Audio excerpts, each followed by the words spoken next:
And I think the first thing that clearly happens is people put us into the dating space and say that Lulu's a dating app, and it's certainly not what we are at all. In fact, there's a much bigger vision for Lulu. We don't connect guys and girls to date on our platform.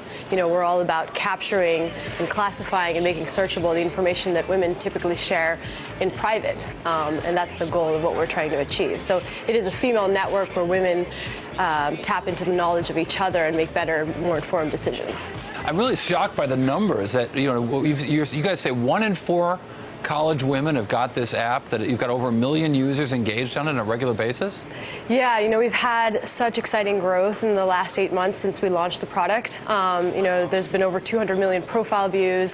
The most exciting number for me is that 52% of our users create content. And as you know, in the social space, that's kind of often unheard of. Typically the rule is 90-10. And so we're really excited about that. And it kind of really goes down to what we created a really easy format for women to share, and we created a private space where they can share. Where could this go, seriously? Because it is interesting to sort of look at a business where the users essentially create the thing that has the value. You just created the platform to make that happen. Absolutely. It is completely user-generated content.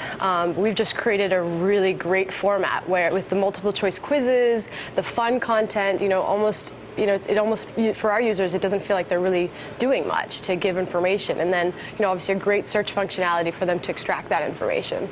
So, in many ways, you can think of us as a sort of a wiki or a Google for girls, right? And the idea for us is to move beyond just relationships and into health, into beauty, into all the things that women care about.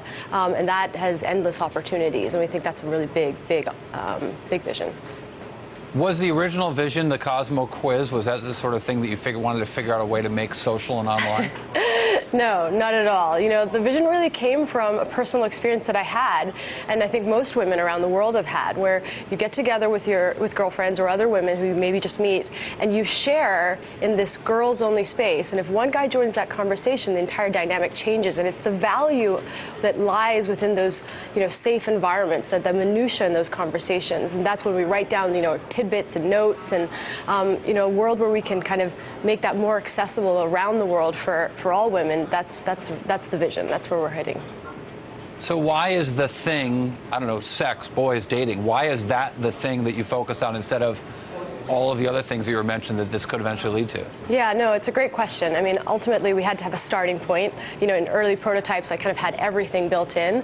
But relationships are really important to women. It is a topic that is quite important to us. And in a world where online dating has become more and more acceptable and accessible, I really believe that we get references for our jobs, for when you're buying an apartment or renting an apartment, and I think that references are clearly important in this world. Why not get references for women on the guys that they may end up in bed with? I think it's just as important.